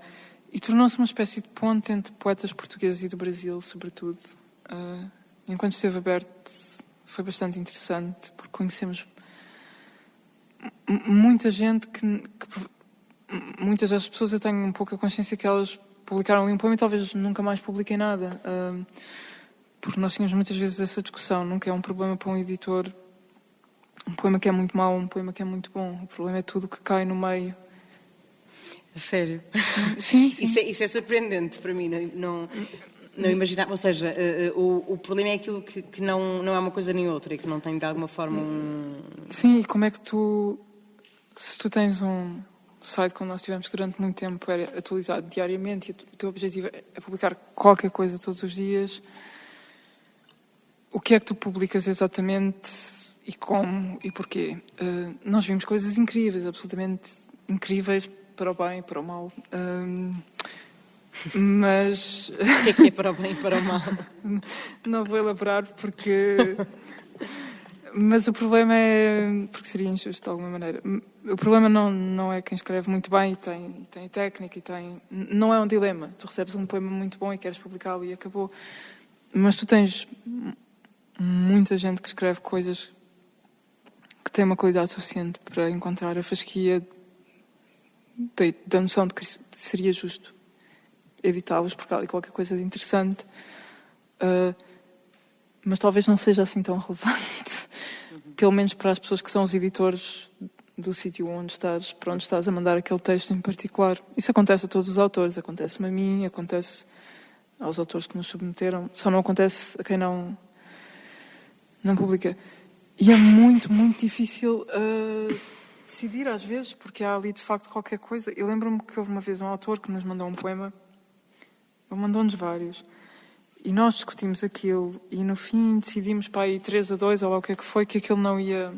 Isto não é para nos sentirmos editoriais, às vezes é uma questão de proteger o autor, e nós publicamos gente que é bastante nova, e há coisas que se tu os publicares, tu claramente não estás a ajudar, não estás a fazer um favor àquela pessoa, estás a comprometê-la, porque aquilo por uma série de razões não faz sentido publicar. E a expô-la também, não é? E a expô-la, claro, e às vezes a expô-la de um modo que pode ser bastante predatório de alguma maneira, e é preciso ter essa atenção. Nem tudo que nem tudo que está nesse meio e que tem interesse, na verdade pode ser publicado, porque isso pode ser um ato bastante... Não é só para o clickbait, estás a expor alguém desnecessariamente. Mas nós tivemos uma vez este autor que nos mandou um poema e nós não conseguimos entrar em acordo acerca daquilo, e no fim resolvemos que não íamos publicar. Ele tinha lá a técnicazinha, estava tudo certo. É um pouco como aquela coisa que a Sofia dizia, que o poeta culto e douto é bom, mas quando ele escreve as ménages não dançam, não é? Pois isso num poema, aliás. Tu dizes que há um poeta que nunca dramatiza, nunca fala só das coisas assim mais ou menos alegres e tal, mas se calhar as ménades dançam e por isso não pode ser completamente criticado. Mas é uma regra de ouro. Esse poema da Sofia é uma coisa absolutamente brilhante, porque aquilo é absolutamente verdade. E, na verdade, aquele poema do Grande Fardo de Palha, do Poeta Comprometido, aquilo tem qualquer coisa... Eu estou a parodiar alguém... mas aquilo tem qualquer coisa de uma cautionary tale para mim, de um aviso para mim própria, para não me esquecer, para não cair naquela tentação, que é fácil. Mas, só para agarrar, porque acho que essa ideia também é muito interessante, essa ideia das ménades dançarem, as bacantes, não é? As ménades dançarem, é o quê para ti? Quando um poema faz isso, é o quê? É haver qualquer coisa que se agita quando tu estás a lê-lo, independentemente de poderes achar que há uma série de coisas que não estão no sítio? Olha, posso contar uma anedota sobre o Vasco Graça Moura sobre Podes, isso? claro. Este é um lugar para contar tudo o que tu quiser. Que há uma anedota... Isto fica gravado, não te esqueças. Eu não sei quem é que me contou, mas há uma anedota que se conta acerca do Graça Moura, que houve um colóquio qualquer de Camões, ou sobre Camões, e era a discussão de um poema que se discutia se era ou não Camões, e pronto, tens estes... Camonistas, que é uma palavra horrível.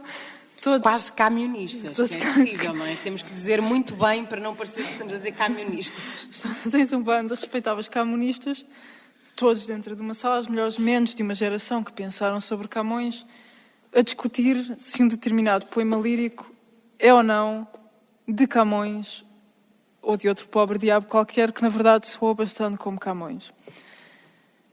E as pessoas não conseguem chegar a uma conclusão e provavelmente nunca chegarão a uma conclusão e nunca vai acontecer. E saíram e estavam um bocado chateadas com aquilo e não sei o quê. E há alguém que vem, chega ao Graça Moura, mas você acha que é ou não é? É ou não é? Camões diz, amigo, eu não sei, mas a guinada que aquilo dá, aquilo quase de certeza que é Camões. E portanto, é aquela noção de que há qualquer coisa... num grande poema que é um trespasso, tu sentes quase a velocidade e a força daquilo arrastar-te completamente e quase que não vale. Eu tenho a noção absoluta que tenho poemas que são quase uma piada porque eu sei qual é que é o modo, porque isso não está lá. E depois há outra elevação naquilo que é isso. Isso é um poema a sério, isso é mesmo verdadeiramente, isso é quase... Não há sequer um preço para isso. Engraçado, lembrei-me agora de uma história de um amigo meu que já tem hoje em dia uma certa idade e que viu muito teatro e contava essa coisa de que um dia um amigo à saída lhe disse: este espetáculo é mau, este espetáculo é péssimo, não achou que era mau? E ele disse: não sei, eu não mexi na cadeira. Portanto, é um bocadinho a mesma coisa. Se é bom ou mau, não sei, mas eu não mexi na cadeira. E esta questão dos textos intermédios tu podes ou não editar é esse. Se não te mexes na cadeira, então como é que é? O que é que tu fazes? E tu tens uma responsabilidade, apesar de tudo, as pessoas quando te mandam um texto para tu ler, elas confiaram em ti, expuseram-se. Enquanto editor, essa responsabilidade está lá. E eu queria pensar que nunca perco, mesmo que seja muito, muito mau e tenha desperdiçado o meu tempo, claramente, eu nunca perco a noção disso. Ou não quero perder, às vezes estou chateada e perco, mas tento lembrar. Como qualquer comum mortal. Tatiana, eu tinha-te feito o desafio de trazeres alguma coisa que quisesse eventualmente partilhar connosco, como costuma acontecer no clube, enfim. Leem-se também poemas de outros, ou o que for, ou críticas de cinema, ou o que for, enfim. E tu falaste-me de Cavafis. Queres avançar para o Constantino dos Cavafis? Pode ser, mas eu queria, um dos poemas que tu leste, qual é que era o título? Era um dos primeiros. O inédito? O inédito. O Constantino? O inédito é um poema sobre o Constantino dos Cavafis. É sobre duas fotografias que existem dele, no arquivo dele, uma muito jovem e outra muito mais velha. E é um poeta que me fascina absolutamente. Ele viveu uma vida absolutamente dupla. Publicou muito pouco. São 154 poemas o cânon e depois ao que ele deixou por publicar. Portanto, é uma obra muito, muito breve.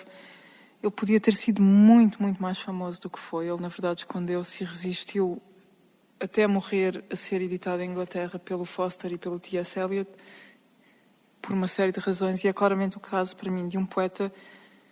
Quando eu digo aquela coisa do poeta gay de Alexandria, blá, blá, blá, é claramente um poeta que teve capacidade sonhar com o que escreveu, escrevendo sempre constantemente sobre a Antiguidade Clássica, quase constantemente. Há um poema dele que é sobre um acontecimento histórico contemporâneo, um só, e depois há 3 ou 4 que são sobre coisas biográficas da vida dele, mas também não são muitos mais. Ele claramente conseguiu sonhar com um mundo que estava ainda por vir. E isso aparece nos poemas dele quando ele fala sobre o passado. Eu vou ler um poema dele que é um dos mais famosos, nem sequer é um dos meus favoritos, na tradução do Manuel Rezende, que é muito, muito boa. Eu tenho uma anedota muito engraçada com este poema. É um poema que se chama...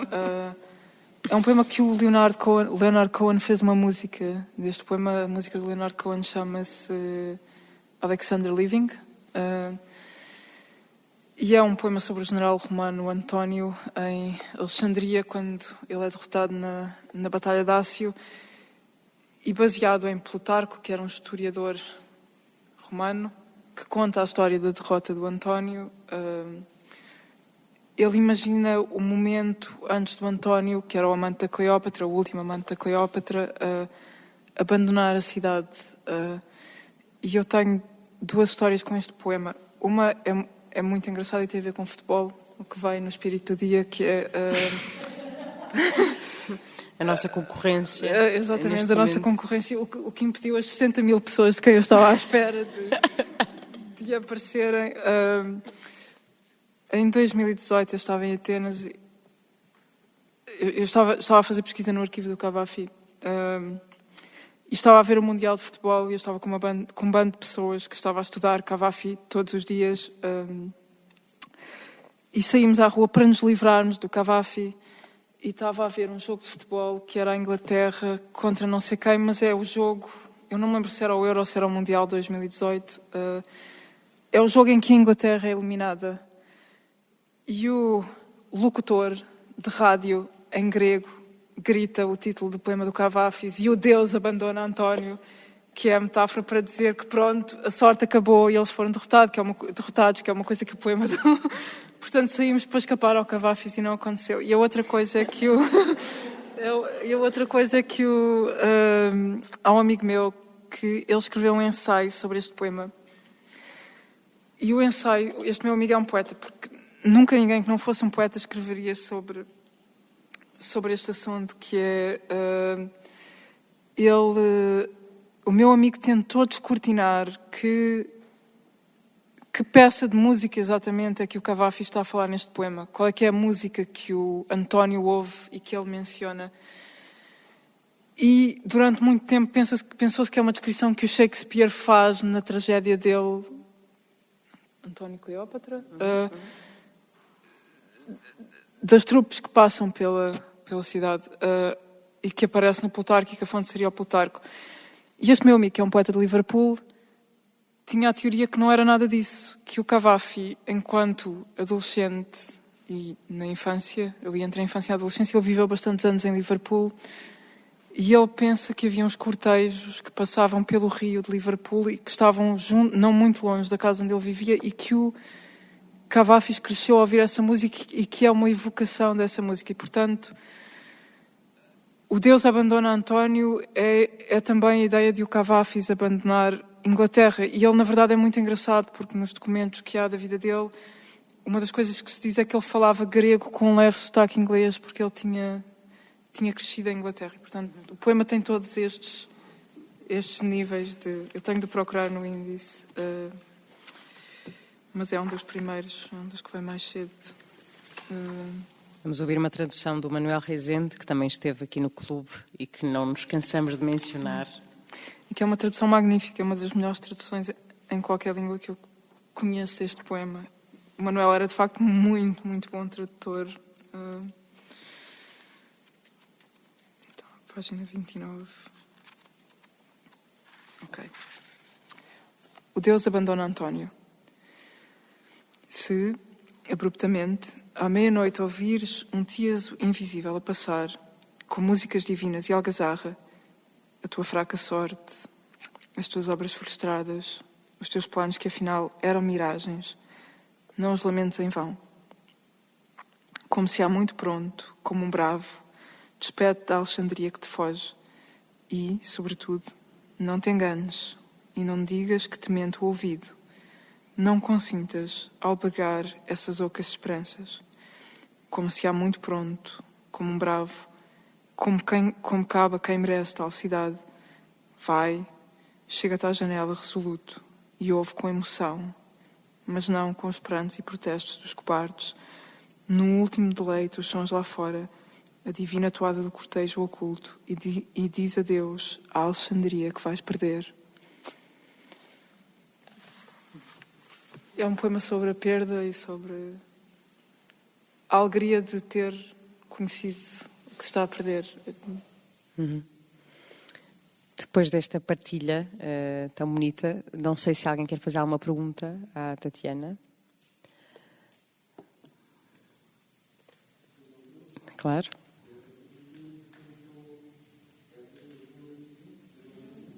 Não sei, peço desculpa, nós não ouvimos. Tenho que falar um bocadinho mais alto, peço desculpa. 2020, sim. Não.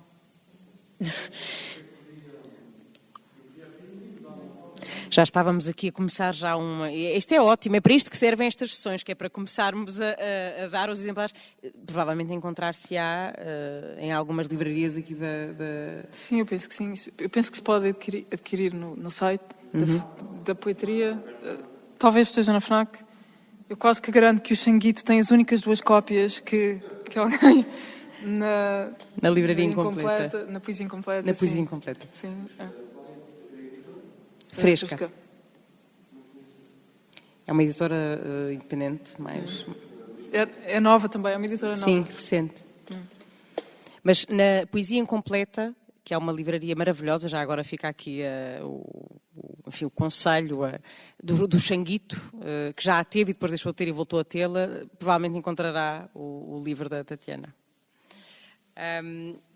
Tatiana, estamos a chegar ao final da nossa conversa. Ainda íamos ouvir mais uns poemas, mas para terminar, e depois do Cavafis, enfim, de termos estado a falar dos gregos, de referências mais recentes, do teu olhar sobre o presente e sobre, enfim, a poesia enquanto lugar também de responsabilidade, se calhar far-me algum sentido, até porque tu vives fora de Portugal, perguntar-te, porque acho que é um dos temas da tua poesia, não é? A Europa e Europa enquanto, enfim, lugar de coexistência de muitas culturas, mas ao mesmo tempo dessa aproximação entre essas culturas.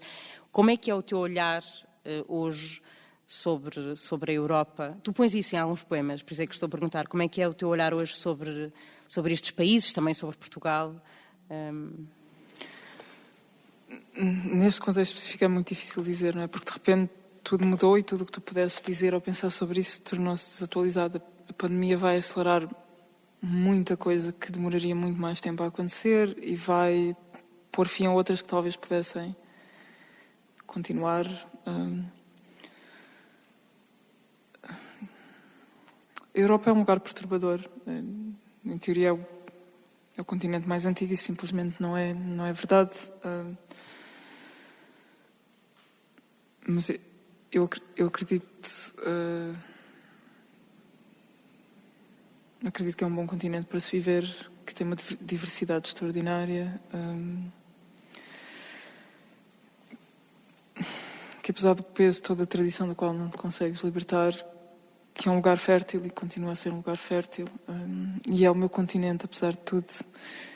Isso é um pouco irónico, vivendo em Inglaterra, que é uma ilha que se quer livrar do seu continente, claramente. Queres ser mais específica? Porque é uma pergunta que só me convida a dizer platitudes de alguma maneira. Não, no fundo, pergunto isto porque acho que ao ler os teus poemas parece-me que há um certo desencanto. Tu dizes, eu tenho aqui entendi a vergonha de pertencer a uma Europa que nunca vai ser nova o bastante e à qual não pode ser dado vir a ser nova o suficiente. E era um bocadinho também sobre, enfim, a partir deste excerto, não é? Acho que há uma desilusão que atravessa os teus poemas em relação a... Não. A desilusão em mim é quase sempre uma reação que espera uma resposta. Não, é quase uma frustração que espera é quase como gritar, é dizer isto incomoda-me, reclamar de alguma maneira. Há poemas que são uma reclamação. Esse poema, eu sei te dizer de onde é que esses versos saíram, eu não me lembro bem do título do poema já, mas eu lembro-me do contexto em que eu escrevi, porque esse poema foi escrito em 2016, parece-me, e foi um ano depois do que se passou na Grécia, do segundo ou terceiro resgate, quando houve a polémica toda com o Varoufakis e que eles podiam sair da Europa ou da União Europeia ou não, mas quer dizer, tu ias a uma caixa multibanco na Grécia e tu não conseguias levantar dinheiro porque eles precisavam basicamente que a Europa os resgatasse, e eles fizeram aquela coisa do referendo, que foi uma coisa que deu cabo da esquerda na Grécia e vai continuar provavelmente a dar cabo da esquerda na Grécia durante gerações, e eles tentaram forçar a União Europeia a optar por outra política que não fosse a austeridade. E esse momento, apesar de tudo, é premonitório de muitas coisas que nós vamos ter de aturar e de viver agora. Porque claramente demonstrou que a austeridade não é uma resposta. A União Europeia, o fantasma da Grécia contemporânea na União Europeia é relevante para entender até coisas como o Brexit, porque a austeridade que foi forçada sobre um país do Sul, com todos os estereótipos que ficaram ligados a isso, de alguma maneira, para alguém mais cético e mais cínico, denota, de certa forma, aquilo que é a falência de um projeto europeu. Não é? A União Europeia não é nem carne nem peixe, não é um projeto, não é um Estado federal e também não é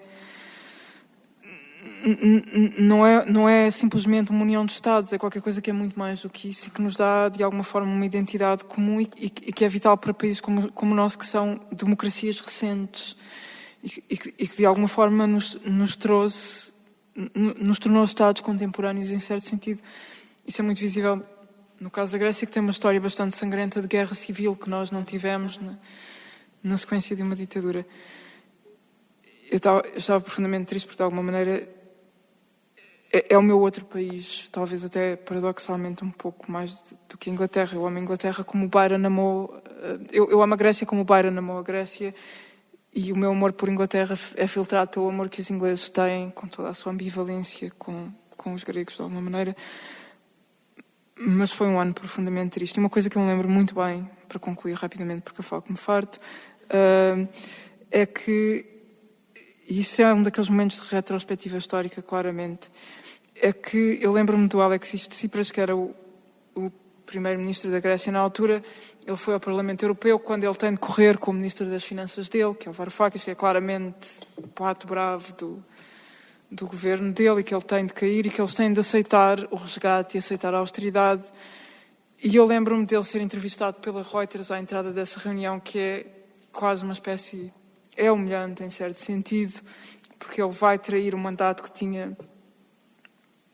que as pessoas que votaram nele lhe tinham dado, e ele diz uma coisa que é extraordinária, que eu achei extraordinária. Na verdade, ele não tinha muito mais que dizer, mas ele diz: eu estou aqui e vou fazer esta negociação porque eu, apesar de tudo, acredito numa Europa unida e numa Europa que não esteja dividida. E isso é extraordinário, em retrospectiva, num fenómeno como o Brexit, que é também um produto da austeridade, em grande parte, mas é um país que conhecendo muita pobreza, não conhece a austeridade que a Grécia conheceu, nem de perto nem de longe. E eles, de alguma maneira, separaram-se desse projeto europeu. Isso a mim faz muita confusão, até porque, em certo sentido, a minha primeira identidade, talvez até antes de português, é europeia, porque é o meu mundo, e é o meu mundo literário também.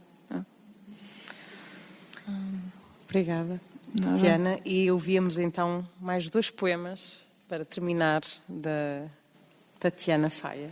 Ok, eu vou ler mais 2 poemas e não são meus. Portanto, há o potencial de um deles ser muito mais breve. Portanto, temos o Rafael e a Catarina a ler 2 e tu lerás 2 também, é isso? Ok, pode ser. Pode ser ou não? Pode ser. Ok. Quem é que começa? Quem quiser. Okay. Pode ser o Rafael. Okay.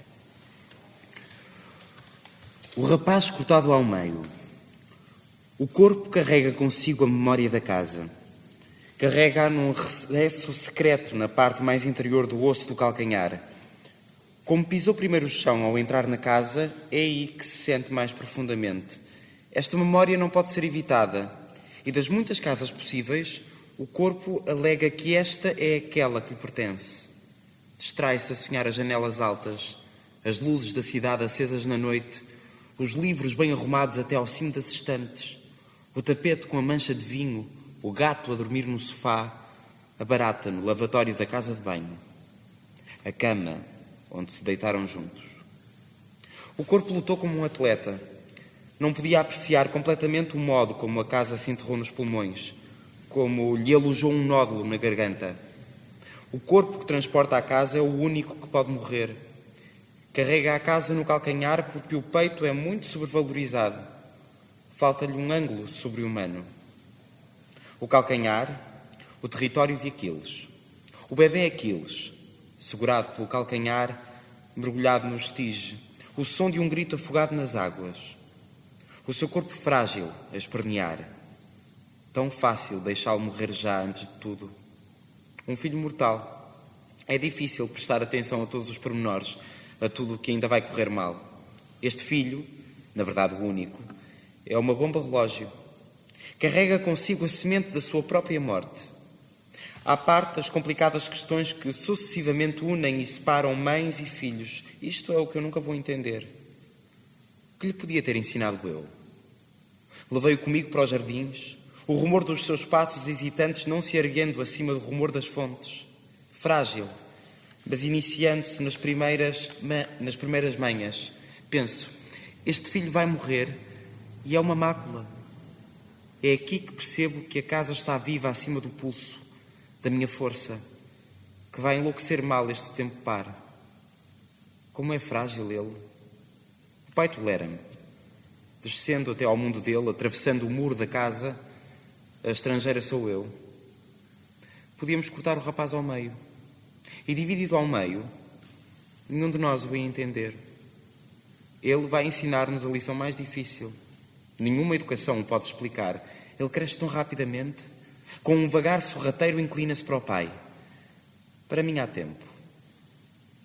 Que parte do filho é minha? O corpo inteiro ou apenas o calcanhar? A marca do lugar onde a minha mão falhou? É o meu filho a expressão de que estou à procura? Mas ele só foi verdadeiramente meu até chegarem as dores de parto. Este filho é o que é. Não o poderia ter sido. O amor é um instinto quando paramos de brincar com uma ideia de conquista intelectual. Para os não religiosos é uma forma de espiritualidade. Um homem pode carregar um filho bastardo como um crédito, uma moeda de troca, um tratado, até um sinal de aptidões. Mas para este filho, para mim, este filho é uma mácula. A mãe de um filho bastardo. Uma mulher diminuída. Ele diverteu-se comigo, é o que se diz. E eu só vejo isso à minha frente agora. O meu amor e a minha vergonha são os dois a mesma coisa. Assim os deuses riem-se da mulher que carregou este filho e, hipócritas como são, sentem um alívio secreto. Humano, primeiro com o seu corpo hesitante, criado no meio deles, fabricado para morrer. Devagar, ele vai se parecendo com eles, vivendo no meio deles. O pai leva-o pela mão, ele parece-se com ele, com o pai dele, antes dele. A sua beleza é falada, é afamada porque pensam que é minha, mas pertence-lhe a ele. Um homem bem parecido, levando pela mão o seu filho, ainda mais belo. Pensar que isto é a felicidade, que as coisas podiam facilmente ficar por aqui. Contas acertadas ou enganos a nosso favor, só. Levando pela mão, o filho entra inteiramente no mundo dele e eu sou deixada à porta. Devagar isto torna-se no que nenhuma mulher estaria disposta a tolerar. O pai vira-se para mim. O rapaz continua a correr em frente dele, de calções, ténis e uma camisa de xadrez. As primeiras folhas caem das árvores, amarelecidas, é tudo como num postal. Menos a ideia de não haver nenhuma história para ser contada entre famílias felizes, ser tão velha como Homero.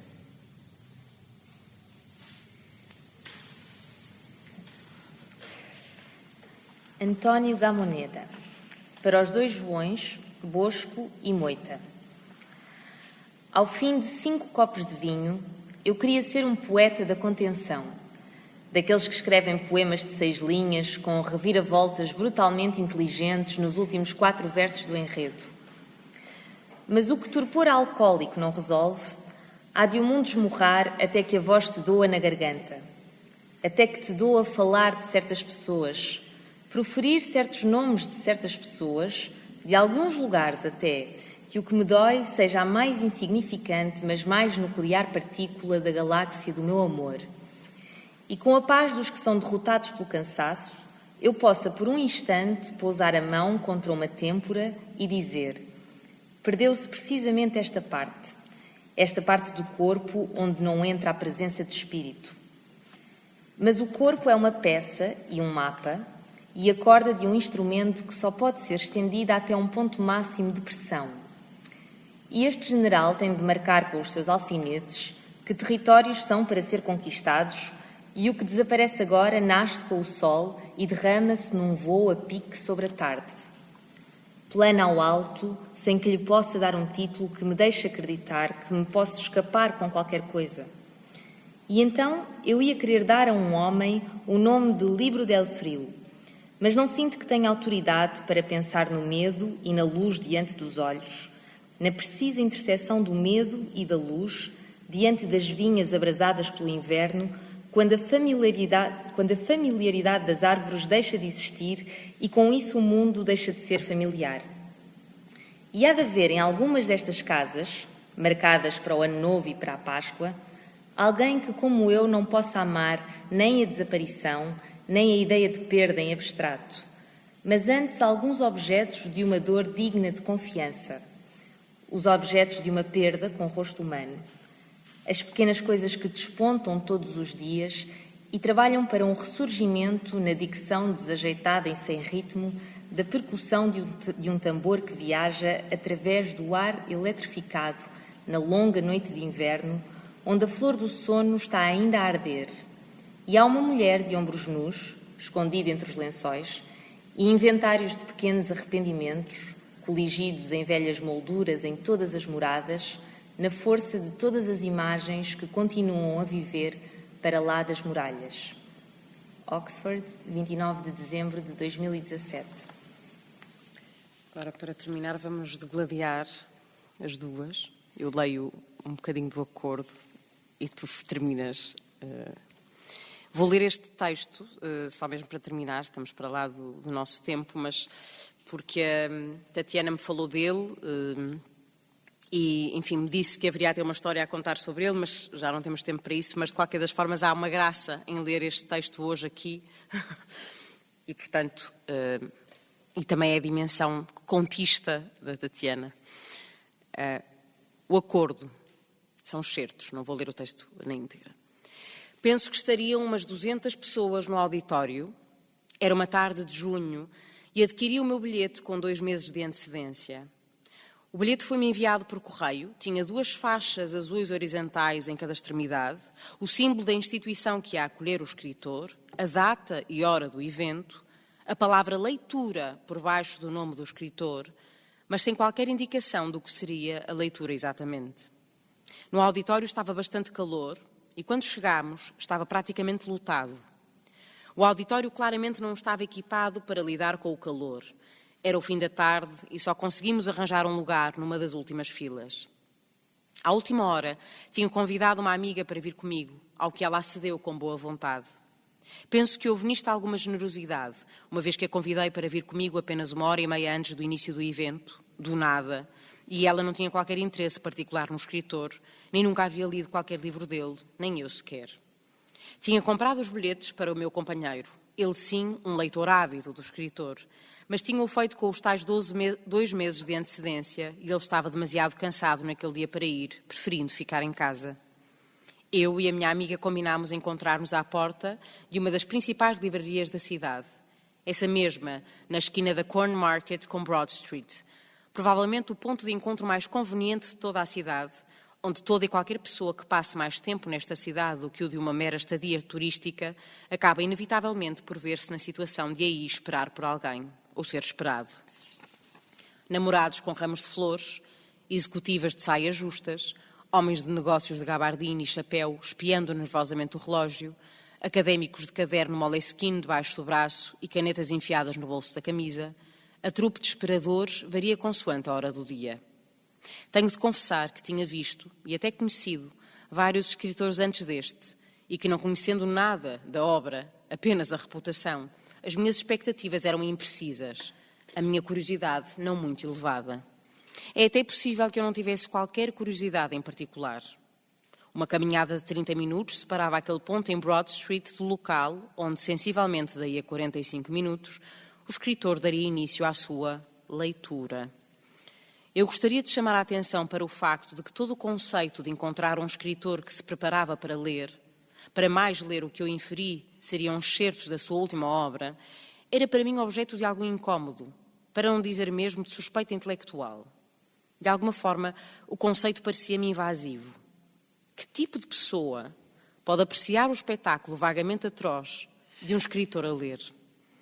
Muito poucas pessoas, foi o que eu pensei. O texto que é nosso torna-se imediatamente dele. Toda a entoação, todas as mais leves inflexões tornam-se para sempre as dele, que não são as nossas e já nunca mais vão poder ser as nossas. É mais ou menos uma coisa na ordem de encontrar um médico hipocondríaco. É uma coisa que, se existe, ninguém quer saber, muito menos ver. Portanto, disto se pode inferir que o tipo de curiosidade que atrai certas pessoas para assistir à pornografia não é indiferente ao estado de espírito que me levou a ir assistir àquele evento, o que também não é bem verdade. Talvez uma mistura entre uma curiosidade antropológica e a possibilidade de caminhar 30 minutos ao sol na companhia de alguém que me era caro tenha sido o que definitivamente me decidiu a assistir àquele evento. Há uma alegria pura e simples em caminhar com um propósito quando se está de bom humor, faz bom tempo e temos boa companhia. E, quanto mais o tempo passa, mais penso que esta é uma atividade muito subestimada, que devia ser muito mais valorizada do que é. Eu vou só ler um poema, não vou ler dois, porque eu acho que é abuso de confiança. Peço desculpa, vou lê-lo em inglês, porque eu não tenho... Não há uma tradução portuguesa deste poema, é uma tradução de um poema de um poeta grego que se chama Yorgos Seferis, que está um pouco traduzido para português, mas não este poema. E depois não quero dizer mais nada, queria só agradecer terem vindo.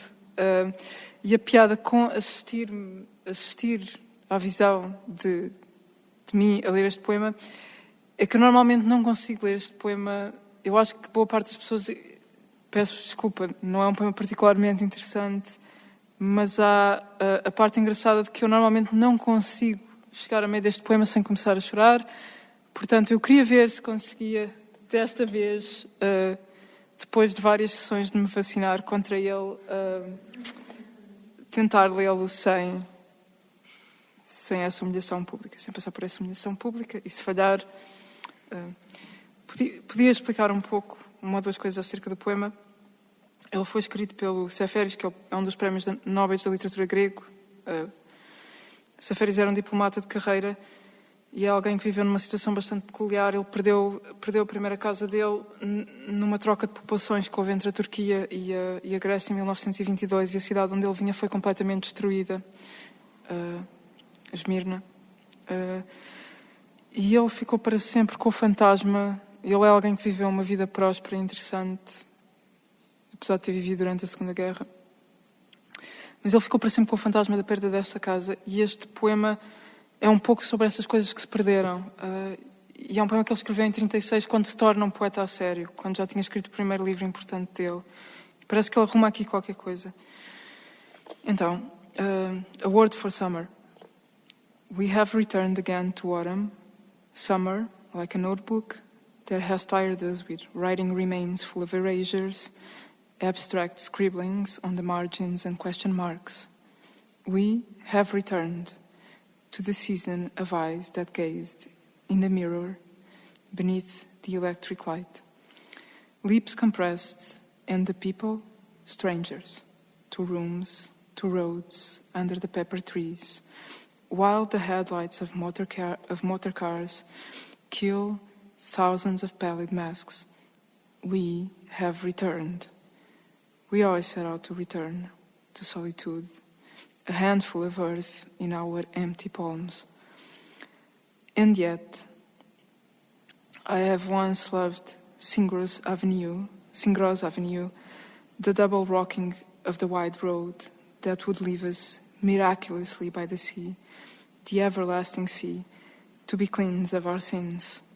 I have loved a few unknown persons, suddenly mad at the day's ending, talking to themselves like captains of sunken armadas, a sign that the world is wide.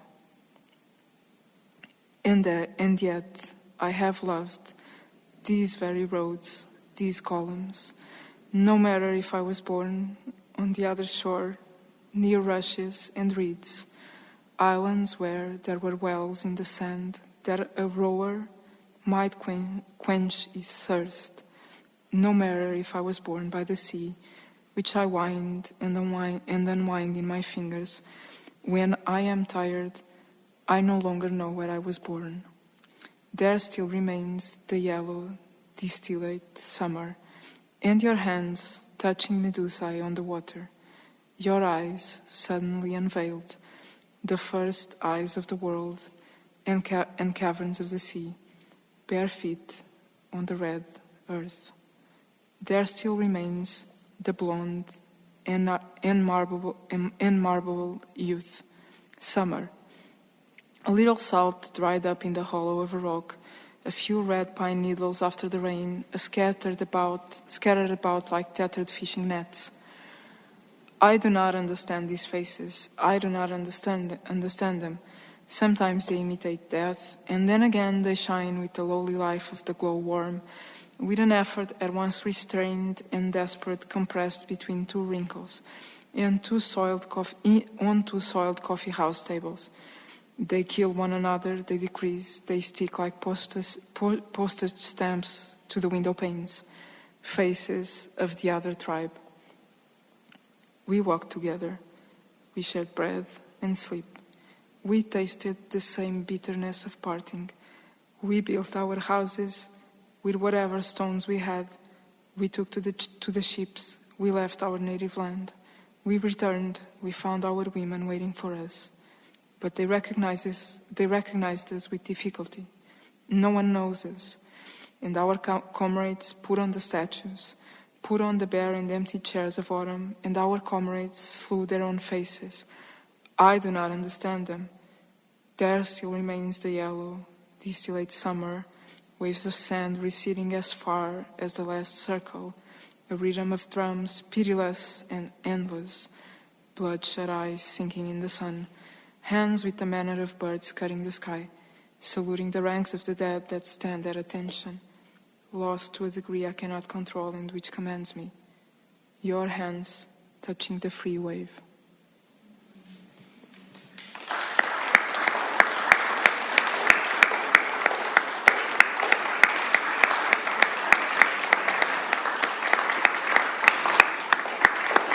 Obrigada a todos. Muito obrigada por terem estado aqui. Obrigada, Tatiana. Muito obrigada. Obrigada, Rafael e Catarina. Obrigada pela tua leitura e cá estaremos em outubro de novo. Finalmente, que bom ter estado a conversar contigo. Igualmente. Muito obrigada pelo convite. Muito obrigada pelas vossas leituras. Muito obrigada por terem aguentado tanto. Nunca pensei que... Obrigada a todos. Obrigada.